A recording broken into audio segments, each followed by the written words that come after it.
Akala nyo porket laging namamasyal ay marami ng pera. Hindi lahat ganun. Yung iba kahit walang maraming pera pero ini-enjoy lang nila yung sarili nila kasi ayaw nilang balutin yung sarili nila sa mga iniisip o sa mga problema dito sa ibabaw ng mundo.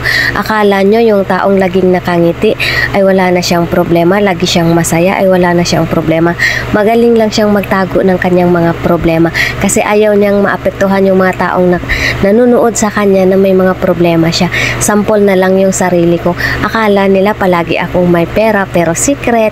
Wala yan, di ba? Pero hindi nyo ako nahahalatang wala akong minsan.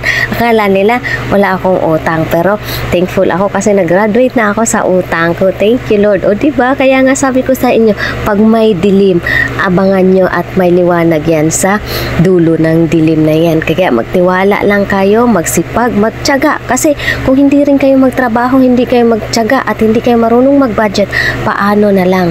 Kaya dapat alamayin natin yung mga bagay na dapat at kung ano yung nakakatulong sa ating sarili. Kasi kung mananatili tayo at hindi tayo nakikinig sa advice ng iba at hindi tayo namumulot ng aral or sa mga nakikita natin sa mga paligid natin, sila ang sipag-sipag nila. E paano kung tayo naman mas tamad naman tayong minsan kahit sa paglilinis pa lang, tamad na tayo. Paano pa kaya sa paghahanap buhay? At kung may pera tayo, dapat ginagamit natin sa tama. Kung ano yung pinakakailangan, yun ang kailangan. Katulad na lang sa mga damit. Hindi na natin kailangan bumili ng pinakamahal kung tama lang yung pera natin. At hindi na natin kailangan magpalit ng damit ng mga panibagong oso ng mga damit kung wala tayong malaking amount ng pera.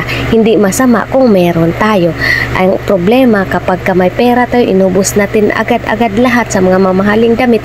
At kung nagka-problema tayo, wala tayong pera, talagang sasakit yung ulo natin kung saan-saan tayo magkandara pa, magtanong kung paano tayo makasolusyon ng ating pangangailangan. Naubusan tayo ng budget sa pang-araw-araw kasi naubos na doon sa mamahaling damit. Kasi isipin natin, for example, once a month lang tayo sa sahod.